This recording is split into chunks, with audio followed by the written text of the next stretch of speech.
యోధు పరిశుద్ధ గ్రంథములో నుండి అపోస్తుడైన పౌలు మొదటి కొరింథీయులకు రాసిన పత్రిక 11వ అధ్యాయము మొదటి వచనాన్ని మనం ఆలోచన చేస్తే చదువు.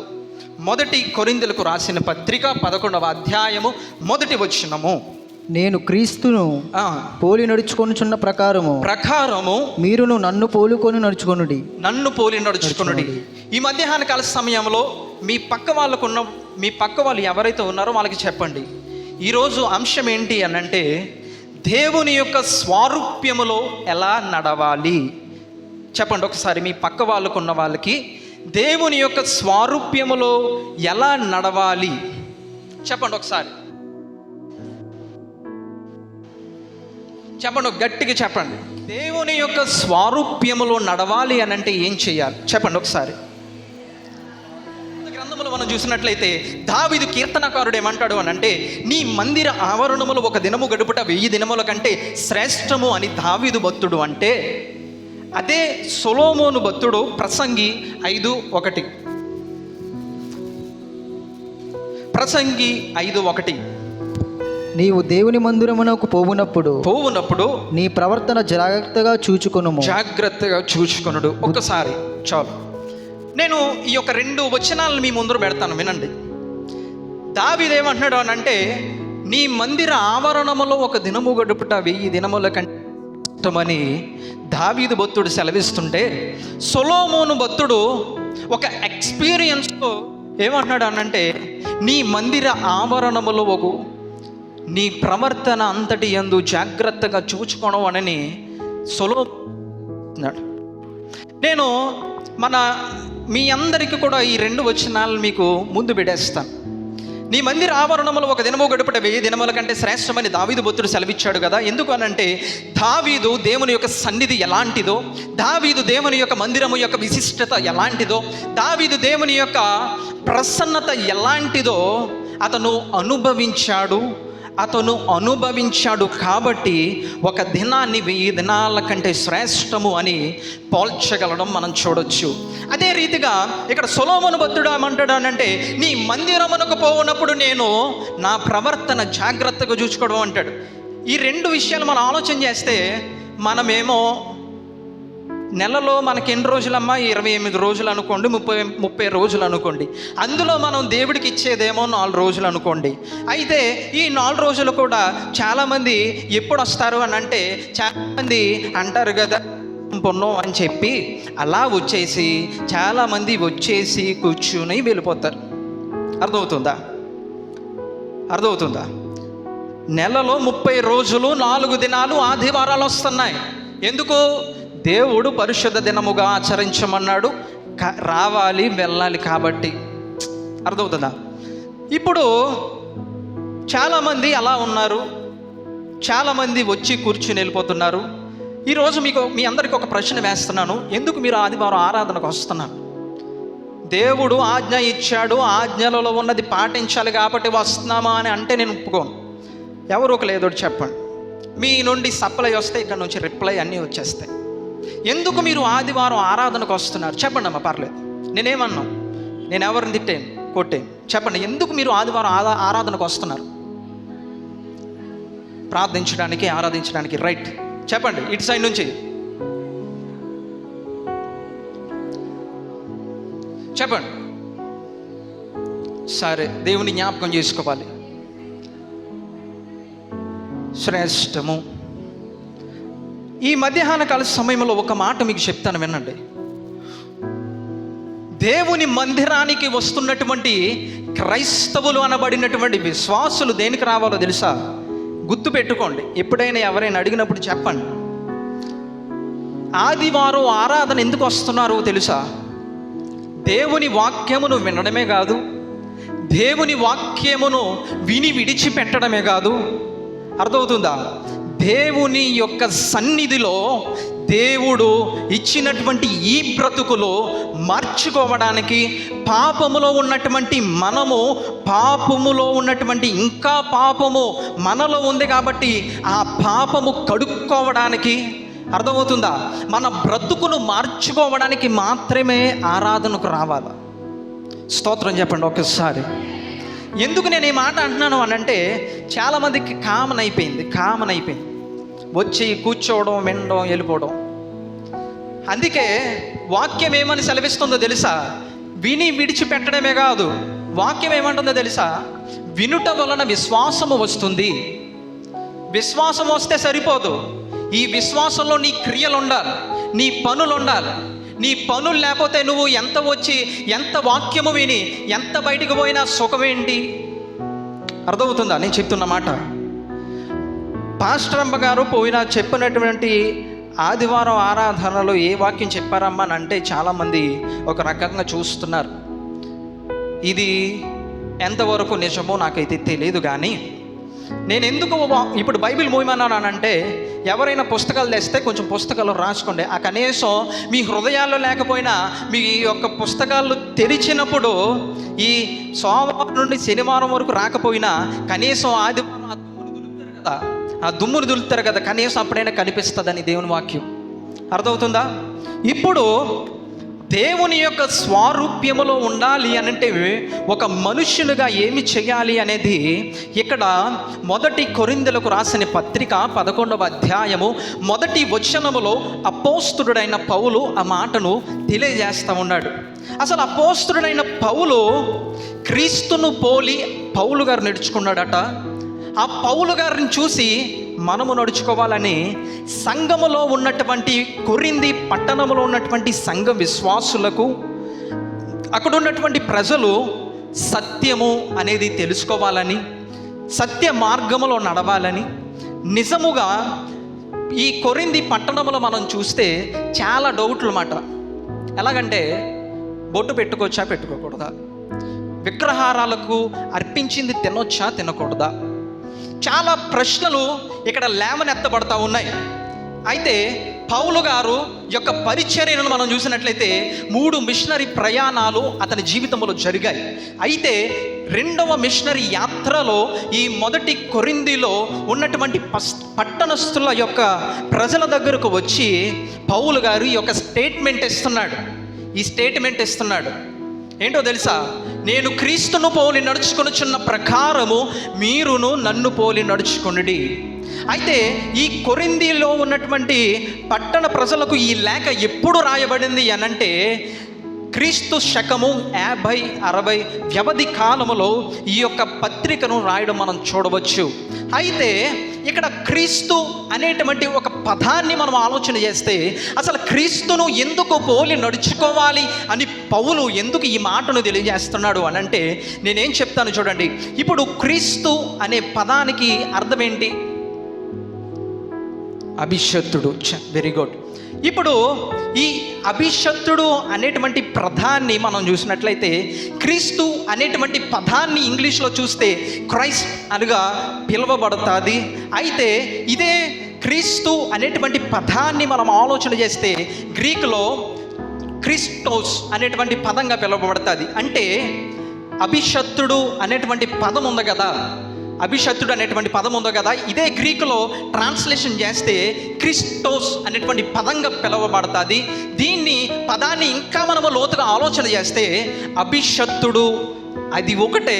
అయితే ఇంకొక గ్రీకు ట్రాన్స్లేషన్లో మనం చూస్తే ఈయన ఒక్కడు మాత్రమే అభిషిక్తుడుగా పిలువబడతాడు అని గ్రీకు ట్రాన్స్లేషన్లో మనం చూడవచ్చు. ఈ న్యూ టెస్టమెంట్ అనేది కొన్ని పదాలు అర్థమవ్వకపోయినప్పటికీ ఈ గ్రీక్ ట్రాన్స్లేషన్ అనేది ఏం చేస్తుంది అనంటే, లోతుగా పదాలు అర్థమయ్యేటట్టుగా గ్రీక్ ట్రాన్స్లేషన్ ఇస్తుంది. తర్వాత హిబ్రూ ట్రాన్స్లేషన్లో మనం చూడవచ్చు. అయితే అసలు ఈ క్రీస్తు ఎవరు, ఈ అభిషిక్తుడు ఎవరు అని మనము చూసినట్లయితే, అసలు ఈ క్రీస్తును ఎందుకు పోలి మనము నడుచుకోవాలని మనము ఆలోచన చేస్తే, ఈ క్రీస్తు అభిషిక్తుడు. అసలు అభిషిక్తుడు అనగా అర్థమేంటి? అసలు అభిషిక్తుడు అనగా అర్థం ఏంటి? ఈ అభిషిక్తుడు అనేటువంటి పదాన్ని మనము ఆలోచన చేస్తే, ఈ అభిషిక్తుడు అనేటువంటి పదము ఏం తెలియజేస్తుంది అనంటే, ఎవరైతే పెంట కుప్పలలో ఉన్నారో, ఎవరైతే ఎన్నుకోబడలేని వారు ఉన్నారో, ఎన్నుకోబడేటట్టుగా ఈ యొక్క అభిషిక్తుడు అనేటువంటి పదము తెలియజేస్తుంది. ఈ అభిషిక్తుడు అనేటువంటి పదము అంత ఈజీ అయినది కాదు. అంటే క్రీస్తు యొక్క అర్థాన్ని ఆ యొక్క పదములో మనం చూడవచ్చు. అయితే అపోస్తలుడైన పౌలు యొక్క జీవితాన్ని మనం చూస్తే, అపోస్తలుడి యొక్క పౌలు జీవితాన్ని మనం ఆలోచన చేస్తే, అపోస్తుల కార్యములు 22వ అధ్యాయము 6వ వచనాన్ని మనం చూద్దాం.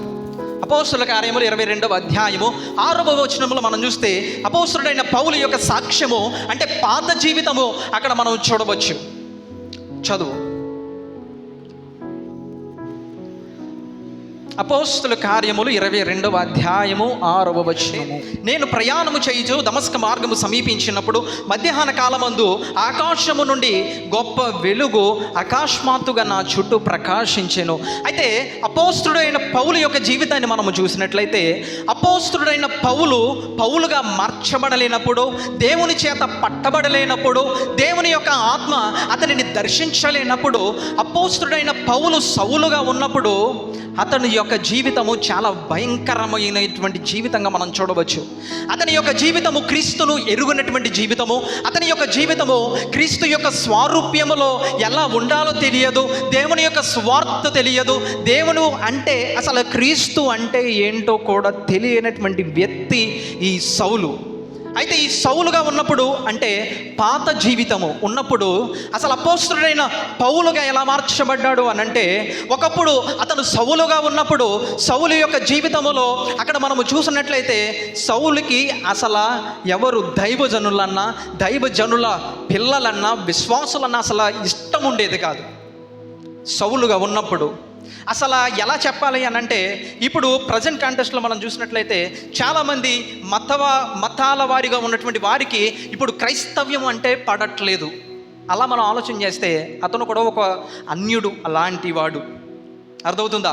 అతడు అన్యుడు అలా ఉన్నప్పుడు, దేవుడు అంటే తెలియనప్పుడు, దేవుని యొక్క స్వార్థ అతని జీవితంలో తెలియలేనప్పుడు, దైవ సేవకులను చంపేస్తూ ఉన్నప్పుడు, దైవ సేవకుల యొక్క పిల్లలన్నా అసలు వాల్యూ లేనటువంటి వాడు ఈ యొక్క సౌలు.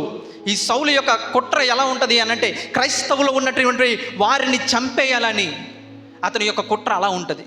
కానీ దేవుడు ఒకానొక రోజున దమస్కు మార్గమున పోతూ ఉన్నప్పుడు, అతని యొక్క మార్గము పోతున్నప్పుడు దేవుని ఆత్మచేత పట్టబడి అతను సౌలుగా ఉన్నటువంటి వ్యక్తి పౌలుగా మార్చడం మనం చూడవచ్చు.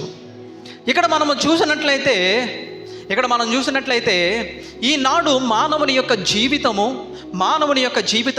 రక్షించబడక ముందు ఎలా ఉన్నప్పటికీ, అంటే రక్షించబడక ముందు మన జీవితాలు ఎలాంటివో తెలుసా? అబద్ధాలు, కుట్రలు, ఒకరికొకరు చిచ్చు పెట్టేసుకోవడం, అబద్ధ సాక్ష్యాలు, అతిక్రమమైనటువంటి సంబంధాలు. అర్థమవుతుందా? ఒకప్పుడు మన జీవితాన్ని ఒకసారి మీరు వెనక్కేసి చూసుకుంటే మన జీవితాలు చాలా దరిద్రంగా ఉంటాయి. అది మీకు తెలుసా? చాలా దరిద్రమైనటువంటి మన జీవితాలు. అర్థమవుతుందా?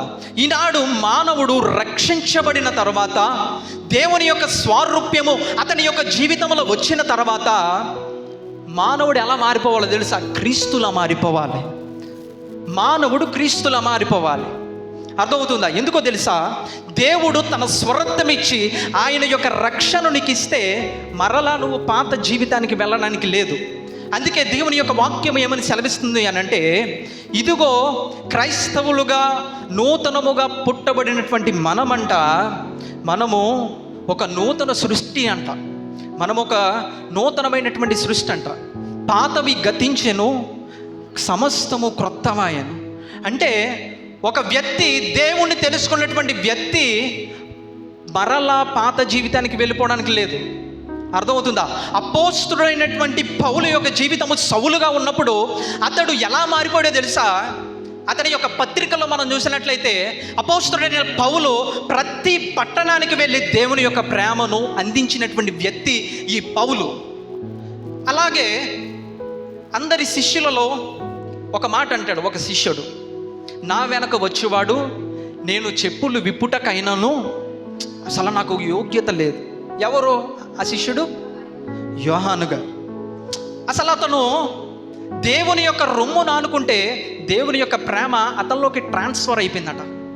అర్థమవుతుందా? దేవుని యొక్క రొమ్మును ఆనుకుంటే అతని యొక్క లైఫ్ ట్రాన్స్ఫార్మ్ అయిపోయింది. ప్రేమ. ఈనాడు చాలామంది దేవుని యొక్క ప్రేమను గుర్తించటం లేదు. అర్థమవుతుందా? చాలామంది సంఘాల్లో ఈనాడు ప్రేమ చాలా తక్కువైపోయింది. చాలామంది కుటుంబాలలో ప్రేమ కనిపించట్లేదు. అంతా ప్రాణాలు తీసుకునేటువంటి ప్రేమలు కనబడుతున్నాయి. ఈనాడు క్రైస్తవ జీవితంలో ఒక రక్షణ మనము తీసుకున్నప్పుడు మనం ఎలా మారిపోవాలో తెలుసా? దేవుని యొక్క స్వారూప్యము మనలో మారిపోవాలి.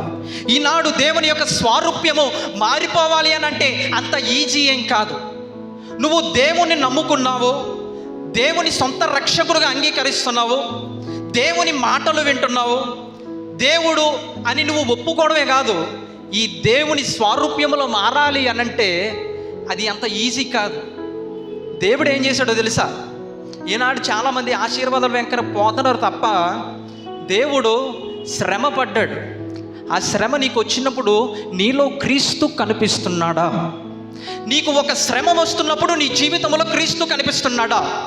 ఈనాడు ఒక శ్రమ రాగానే, లేదా ఒక కుటుంబంలో భర్త చనిపోగానే, లేదా పిల్లలు కోల్పోగానే, లేదా భార్య కోల్పోగానే చాలామంది దేవుని మీద ఎన్ని నిందలేసేస్తారో, దేవుడి మీద ఎన్ని నిందలేసేస్తారో.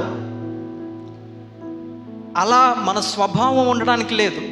అది సాతానుడు నీలో ప్రేరేపించేటువంటి ఒక ఆత్మ తప్ప అది దేవుడి ఆత్మ కాదు. అది నువ్వు దేవుని స్వారూప్యములో మార్చబడినటువంటి తరువాత నీ జీవితము క్రీస్తు పోలినటువంటిదిగా అయిపోవాలి. అసలు క్రీస్తు ఎలా ఉంటాడు అనంటే, క్రీస్తు అనగా ప్రేమ కలిగిన వాడుగా మనం చూడొచ్చు. ఇంకా పాత నిబంధన గ్రంథము నుండి కొత్త నిబంధన ప్రకటన గ్రంథము వరకు కూడా అసలు తిప్పి మనము పేస్ట్ చేస్తే ఏం తెలుస్తుందో తెలుసా? దేవుని యొక్క ప్రేమ అందులో కనిపిస్తుంది. ఈనాడు దేవుని యొక్క ప్రేమ ప్రతి ఒక్కరి జీవితంలో కనిపించట్లేదు.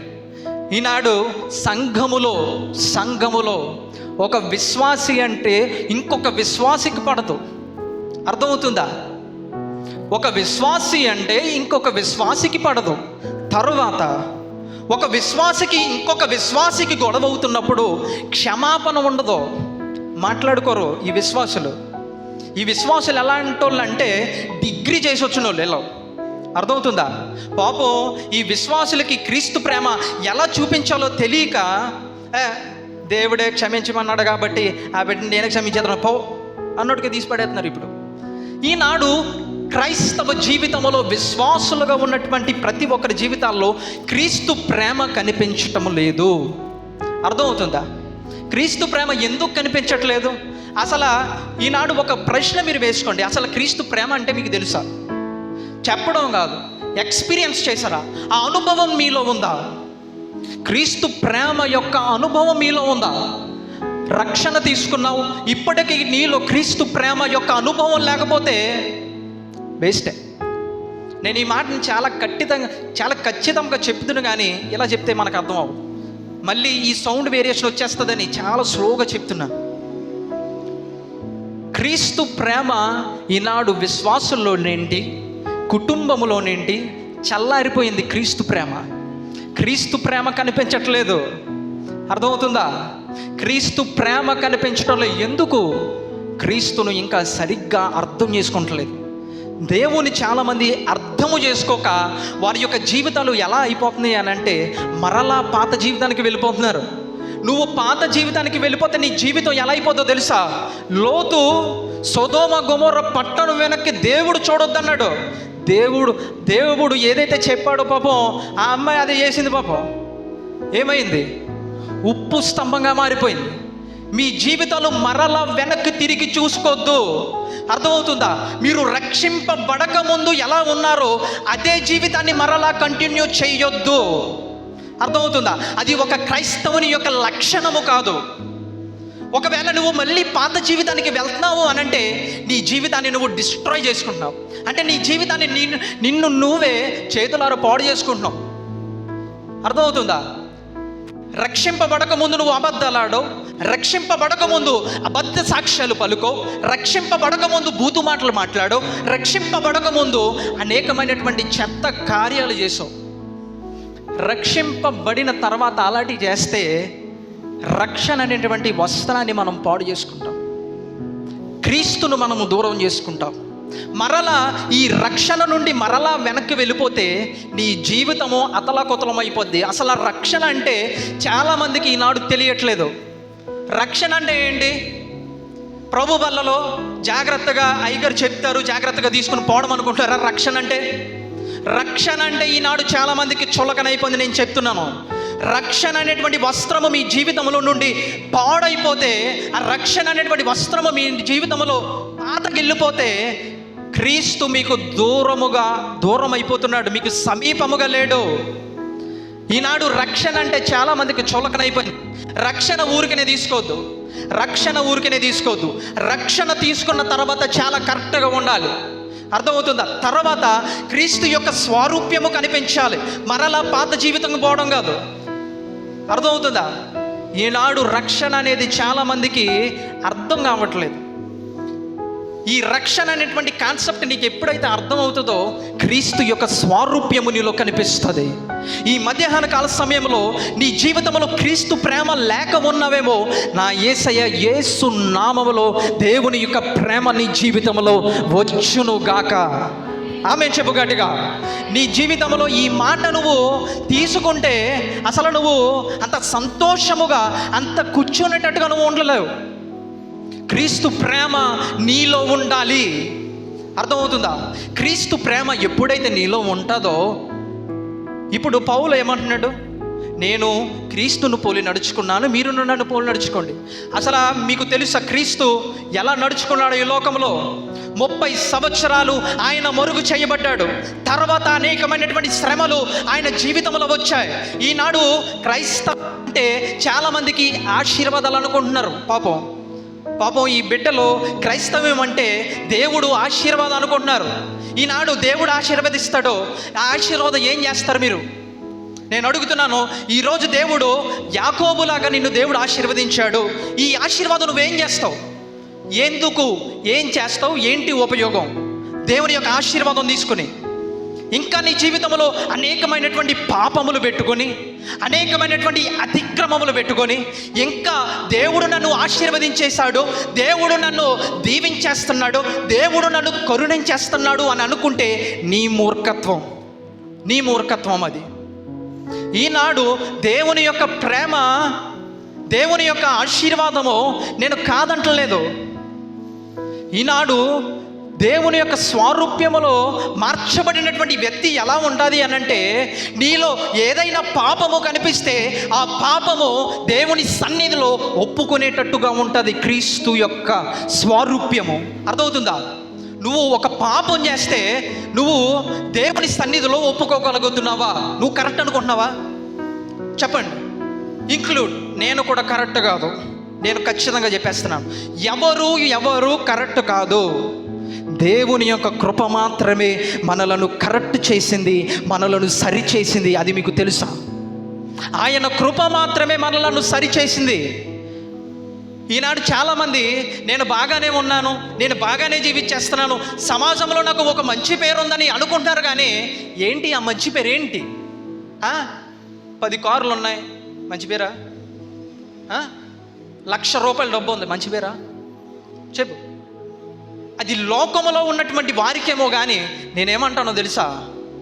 ఈనాడు దేవుని యొక్క స్వారూప్యము నీలో కనబడితేనే అది ఒక దేవుని యొక్క ఆశీర్వాదంగా పిలువబడుతుంది. నీలో ఏదైనా పాపం ఉన్నప్పుడు దేవుని సన్నిధానంలో ఆ పాపమును ఒప్పుకొని విడిచిపెట్టి కనికరము పొందితే అది ఒక ఆశీర్వాదంగా కనిపిస్తుందేమో నీ జీవితంలో. ఈనాడు నేనేమంటాను అనంటే, ఒక వ్యక్తి పౌలు క్రీస్తును పోలి నడుచుకున్నాడు, మనము కూడా క్రీస్తును పోలి నడుచుకోవాలి అనంటే దేవుని యొక్క ప్రేమ మనలో ఉండాలి మొదటిగా. తర్వాత రెండవది గలతీలకు రాసిన పత్రిక 5వ అధ్యాయం 16వ వచనం. నేను ఈ ఒక్క మాట చెప్పేసి నేను ముగించేస్తాను. నేను చెప్పున్నది ఏమనగా, ఆత్మానుసారముగా నడుచుకొనుడి, అప్పుడు మీరు శరీర రక్షను నెరవేర్చరు. శరీరము ఆత్మకును, ఆత్మ శరీరమునకును విరోధముగా అపేక్షించును. ఇవి ఒకదానికొకటి వ్యతిరేకముగా ఉన్నవి గనుక మీరేవి చేయ నిశ్చయింతురో వాటిని చేయకుందురు. చాలు. ఒక వ్యక్తి దేవుని యొక్క స్వారూప్యంలో నడవాలి అని అంటే మొదటగా ఏముండాలి? ఏముండాలి? ఇప్పటివరకు దేనికోసం మాట్లాడుకున్నాం? ప్రేమ. మీరు అలా చూడొద్దు. నేనేం కొట్టేని తిట్టాను, కనీసం నాకు రిప్లై ఇస్తే ఈ చెమట్లైనా తగ్గుతుంది కొంచెం. అర్థమవుతుందా? మొదటిగా క్రీస్తు ప్రేమ నీలో కనిపిస్తే క్రీస్తు యొక్క స్వారూప్యములో కనిపించబడతావు, అనేకులకు ఒక మాదిరికరంగా ఉంటావు. ఇప్పుడు క్రీస్తు స్వారూప్యములో మార్చబడాలి అనంటే ఒక వ్యక్తి ఆత్మానుసారుడైతే శరీరేచ్ఛలు నెరవేర్చడట. శరీరేచ్ఛలు. ఒక వ్యక్తి క్రీస్తు యొక్క స్వారూప్యంలో నడవాలి అనంటే ఆత్మ అనేది చాలా అవసరం. ఈ ఆత్మ అనేది పరిశుద్ధాత్మకు ఒక సాదృశ్యంగా ఉన్నది. అర్థమవుతుందా? ఈ ఆత్మ అనేది పరిశుద్ధాత్మకు సాదృశ్యంగా ఉన్నది. తర్వాత మనం ఆలోచన చేస్తే మనము ఆత్మతో నడుచుకుంటే మనము శరీరేచ్ఛలు నెరవేర్చాం. తర్వాత ఆ శరీరేచ్ఛలు ఎప్పుడైతే నువ్వు ఆత్మ మూలముగా నువ్వు నెరవేర్చవో నీలో ఆటోమేటిక్గా క్రీస్తు యొక్క స్వారూప్యము నీలో కనబడుతుంది. ఈనాడు ఆత్మ, పరిశుద్ధాత్మ, ఈనాడు పరిశుద్ధాత్మకు వ్యతిరేకముగా చాలామంది లెగుస్తున్నారు. పరిశుద్ధాత్మ అనేటువంటి పేరుతో చాలామంది పరిశుద్ధాత్మ అనేటువంటి పేరు తప్ప వారిలో సరైనటువంటి పరిశుద్ధత కనిపించటం లేదు. చర్చికైతే వచ్చి పరిశుద్ధాత్మ అని అన్య భాషలు మాట్లాడతారు, కానీ తర్వాత ఇంటికి పోయినప్పుడు హేవే ఆ పిల్ల చూసావా, లింకులు చూసావా, వాళ్ళు కొత్త చీర కట్టేసుకుంటున్నారు, వాళ్ళ బతుకులు మారిపోతున్నాయి, వాళ్ళు మార్చిపడిపోతున్నారు, చూసావా. చర్చికి వచ్చి ఒకలాగా బయట ఒకలా ఉండొద్దు. ఒకవేళ ఉన్నట్లయితే మార్చుకో. ఇప్పటికైనా టైం అయిపోయింది లేదు, మార్చుకోమని పరిశుద్ధాత్మ దేవుడు చెప్తున్నాడు. నీ జీవితము ఆత్మానుసారుగా నువ్వు నడిస్తే నువ్వు శరీరేచ్ఛలను నెరవేర్చావు. అర్థమవుతుందా? ఈనాడు చాలామంది సమాజంలో మనం చూడవచ్చు, కుటుంబంలో మనం చూడవచ్చు. చాలామంది కుటుంబంలో శాంతి లేదు, సమాధానం లేదు. చాలామంది కుటుంబంలో నెమ్మది లేదు. చాలామంది ఏదో బ్రతికేస్తున్నాం అని చెప్పేసి చాలామంది బ్రతికేస్తున్నారు తప్ప ఈ ఆత్మ అనేది కనిపించడం లేదు చాలామంది కుటుంబాల్లో. నువ్వు శరీరేచ్ఛలను ఎప్పుడు నెరవేర్చావు తెలుసా? పరిశుద్ధాత్ముడు గైడెన్స్ చేసినప్పుడే. కానీ ఒక పాపము చేసినప్పుడు పరిశుద్ధాత్మ దేవుడు నీకు గైడెన్స్ చేస్తున్నాడా? అమ్మా, నువ్వు ఒక అబద్ధమాడో, పరిశుద్ధాత్మ దేవుడు నీకు గైడెన్స్ చేస్తున్నాడా? నువ్వు ఎదుటి వ్యక్తి మీద అబద్ధ సాక్ష్యాలు బతుకుతున్నావు, పరిశుద్ధాత్మ దేవుడు నీలో పని చేస్తున్నాడా? ఒక తప్పు చేస్తున్నప్పుడు పరిశుద్ధాత్మ దేవుడు పని చేస్తున్నాడా? కనీసం ఒక తప్పు చేస్తున్నప్పుడు పరిశుద్ధాత్మ దేవుడు నిన్ను ప్రేరేపిస్తున్నాడా? అది చెయ్యొద్దు అని చెప్పి. ఒక వ్యక్తి క్రీస్తు యొక్క సారూప్యములో మార్చబడిన వ్యక్తి ఎలా ఉంటాడో తెలుసా? శరీరేచ్ఛలను నెరవేర్చాడు. ఈనాడు చాలామంది పాటలైతే చర్చిలో పాటలు బాగానే పాడేస్తున్నారు, వాక్యం అయితే బాగానే చదివేస్తున్నారు, పరిశుద్ధాత్మ నడిపింపుతో బాగానే నడిచేస్తున్నారు. కానీ అదే పరిశుద్ధాత్మ మరలా నీ ఇంటిలో, నీ కుటుంబంలో పని చేస్తుందా? శరీరేచ్ఛలు అనగా మనం ఆ కింద చూడవచ్చు, అనేక రకాలైనటువంటి శరీరేచ్ఛలు అక్కడ మనం చూడవచ్చు. ఈనాడు ఒక వాక్యము మనం చదువుతాం, ఏదో ఒక ఫ్రీ టైం ఉన్నప్పుడు వాక్యము మనం చదువుకోవాలనిపిస్తుంది. కానీ శరీరం ఏమంటుందో తెలుసా? ఇప్పుడు వరకు పని చేసావు కదా, అవసరం లేదు, నీకెందుకు, ఆల్రెడీ నీకే వాక్యం తెలుసు, శుక్రవారం వెళ్తావు, ఆదివారం వెళ్తావు, ఏదైనా కోటాలు ఎడితే వెళ్తావు, నీకెందుకు, అసలు వాక్యం ఏం చదవక్కర్లేదు, పర్లేదు అక్కడ చెప్తారు. శరీరం అంటుంది. కానీ ఆత్మ ఏమంటుందో తెలుసా? ఆత్మలో బలపడమని అంటుంది. పౌలు యొక్క జీవితంలో మనం చూసినట్లయితే, పౌలు యొక్క పరిచర్యలో నా శరీరము బలహీనము, కానీ ఆత్మ చాలా బలముగా అతని జీవితంలో ఉన్నది. నేను ఒక్క ఇన్సిడెంట్ మీకు చెప్పేసి నేను దేవుని యొక్క శిలువ త్యాగముని తీసుకొచ్చి నేను ముగించేస్తాను. ఒక వ్యక్తి శరీరేచ్ఛలు ఈనాటి కాలములో, ఇది మీకు ఇంట్రెస్ట్గా ఉంటుందో లేకపోతే మీ జీవితాలను మార్చేదిగా ఉంటుందో నాకు తెలియదు, కానీ ఒక కన్న కూతురు ఒక తల్లిని చంపేసింది. కన్న కూతురు ఒక తల్లిని నరహత్య చేసేసింది. ఎందుకు? శరీరేచ్ఛలో. పాపం మా కాలేజీలోనే ఒక పాస్టర్ గారు, అలా అబ్బాయి తన తండ్రి సేవను నడిపిస్తున్నాడు. దేవుని యొక్క మహాకృపను బట్టి అనేకమైనటువంటి బ్రాంచ్లు వాళ్ళకు ఉన్నాయి. తర్వాత అయితే తన తల్లి తన కుమార్తెకు పెళ్లి చేసిందంట. పెళ్లి చేస్తే యాక్చువల్గా తన కూతురికి మెంటల్ ప్రాబ్లం వలన వారు సరైనటువంటి మ్యారేజ్ చేయలేదో ఏదో సంథింగ్ జరిగింది. ఏదేమైనప్పటికీ నా బ్రతుకు సరిగ్గా లేదు, నా తల్లి నా జీవితాన్ని పాడు చేసిందే మొర్రో అని కొట్టుకుంటూ ఒకానొక రోజున కన్న తల్లిని కూతురు చంపేసిందండి. అసలు ఆ ఇన్సిడెంట్ చూస్తే దానిలో నుంచి మనం రాలేం. ఆ ఫొటోస్ చూస్తే చాలా భయంకరంగా ఉంటాయి.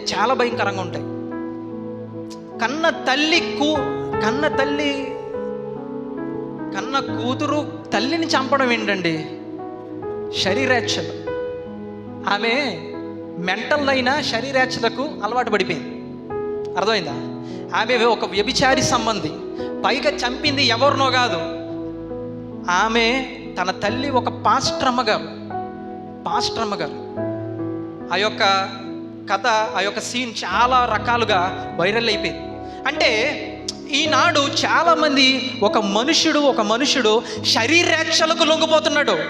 శరీరేచ్ఛలు అనగా వ్యభిచారము. ఇది ఇంగ్లీష్లో ఏమని పిలుస్తారు అని అంటే సెక్స్. ఈనాడు చాలామంది శరీరేచ్ఛలకు లొంగిపోతున్నారు.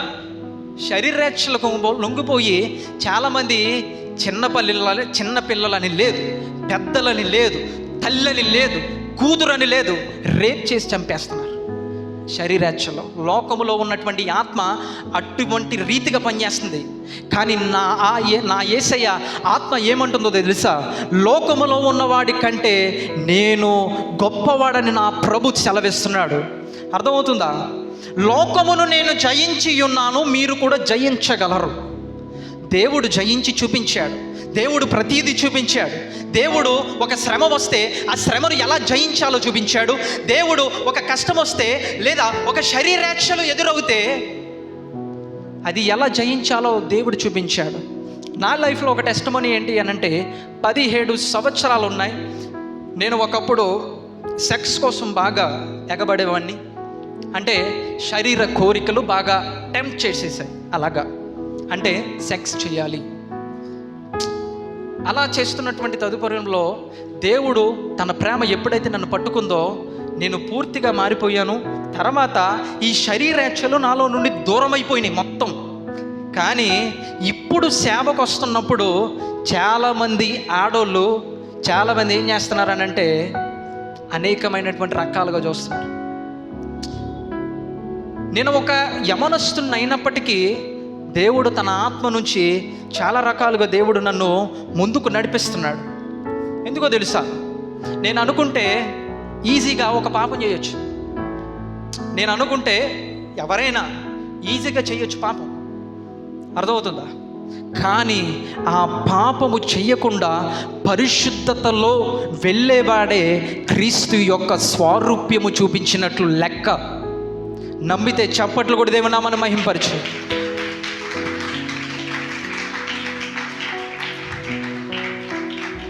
నీ జీవితంలో క్రీస్తు యొక్క ప్రేమ ఉన్నప్పుడు క్రీస్తు యొక్క స్వారూప్యం నీలోకి వచ్చేస్తుంది. తర్వాత క్రీస్తు యొక్క ఆత్మ అంటే దేవుని యొక్క ఆత్మ చేత నువ్వు నడిపించబడితే, నీలో ఆత్మ నడిపించబడితే క్రీస్తు యొక్క స్వారూప్యం నీలో కనిపిస్తుంది. చివరగా నేను ఒక మాట చెప్పేసి నేను ముగించేస్తాను. ఎవరు కూడా ఏమనుకోవద్దు, తిట్టుకోవద్దు. ఒకవేళ తిట్టుకున్నా నాకేం పర్లేదు. ఇది దేవుడు మాట్లాడుతున్నాడు కాబట్టి నేను చెప్పేస్తున్నాను, ముగించేస్తున్నాను. ఎఫెసీయులకు రాసిన పత్రిక 5వ అధ్యాయము 2వ వచనం. క్రీస్తును మిమ్మును ప్రేమించి పరిమళ వాసనగా ఉండుటకు మన కొరకు తన్ను తాను దేవునికి అర్పమునుగాను బలిగాను అర్పించుకొనెను. అలాగుననే మీరును ప్రేమ కలిగి నడుచుకొనుడి. ఓకే. ఈ మధ్యాహ్న కాల సమయంలో దేవుని యొక్క స్వారూప్యములో నడిచినటువంటి వ్యక్తి ఎలా ఉంటాడు అని అంటే, దేవుని యొక్క ప్రేమ వారిలో కనబడుతుంది, దేవుని ఆత్మచేత నడిపించబడతాడు. తర్వాత దేవుని యొక్క జ్ఞానము ఆటోమేటిక్గా అతని జీవితంలో పరిశుద్ధాత్మ దేవుడు గైడెన్స్ చేస్తాడు. ఈ మధ్యాహ్నకాల సమయంలో చివరిగా నేను ఈ ఒక్క మాట చెప్పేసి నేను ముగించేస్తాను. మన యొక్క జీవితంలో కంపు, స్మెల్, కంపు తెలుసు కదా, కంపు ఎలాగుంటుంది? కంపు డ్రైనేజీ స్మెల్ తెలుసు కదా, డ్రైనేజ్ కంపు. ఆ కంపు భరించాలని అంటే అయ్యి బాబోయ్, అటువంటి కంపు జీవితాలు మనకి. క్రీస్తులో రాకముందు, క్రీస్తులో వచ్చిన తర్వాత దేవుడు ఏం చేశాడు? అసలు క్రీస్తు ఈ లోకానికి వచ్చిందే దేవుడు నిన్ను నన్ను ఈ కంపు అంటే ఈ స్మెల్ కలిగినటువంటి ఈ శరీరమును, ఈ ఆత్మను దేవుడు పరిమళ సువాసనగా దేవుడు మార్చడానికి కలువరి శిలువలో దేవుడు తన యాగమును చేసి మన యొక్క జీవితాలను దేవుడు పరిమళ వాసనగా దేవుడు మార్చాడు. నమ్మితే చప్పట్లు కూడా దేవుడు నామని మహింపరచు. అర్థమవుతుందా? ఈ మధ్యాహ్నకాల సమయంలో దేవుడు ఈ లోకానికి వచ్చింది ఎందుకో తెలుసా? నీవు నేను దేవుని యొక్క స్వారూప్యములు మార్చబడడానికి, పాపము నుండి విడుదల పొందుకోవడానికి, తర్వాత దేవుని యొక్క ఆత్మచేత నడిపించబడడానికి. దేవుడు నీ కోసము నా కోసము తన కలువరి శిలువలో ఎందుకు తన ప్రాణమును పెట్టాడు అని అంటే, చెత్త జీవితాలు, దరిద్రమైనటువంటి జీవితాలు, కంపు కలిగినటువంటి ఈ జీవితాలను దేవుడు తన స్వరాజ్యములో పరిమళ సువాసనగా మనము ఉండడానికి, మనము మార్చబడడానికి, దేవుని యొక్క కృపలో వర్ధిల్లడానికి దేవుడు తన కలువరి శిలువలో తన యొక్క ప్రాణమును దేవుడు మన కోసం పెట్టాడు. ఎంతమంది నమ్ముతున్నారో చప్పట్లు కొడుతూ దేవుని నామాన్ని మహింపరిచి అందరూ కూడా అలాగే నిలబడి అందరూ కూడా కళ్ళు మూసుకొని, దేవుడు ఈరోజు ఏది మనతో మాట్లాడాడో, దేవుడు ఈరోజు ఏది మనతో మాట్లాడాడో, దేవుడు ఈరోజు మనతో ఏది మాట్లాడాడో వాటన్నిటిని మనం నెమరు వేసుకుంటూ, మనము ధ్యానించుకుంటూ, మనము యేసయ్యను మనము స్తుతిద్దామా? అందరూ కూడా కళ్ళు మూసుకొని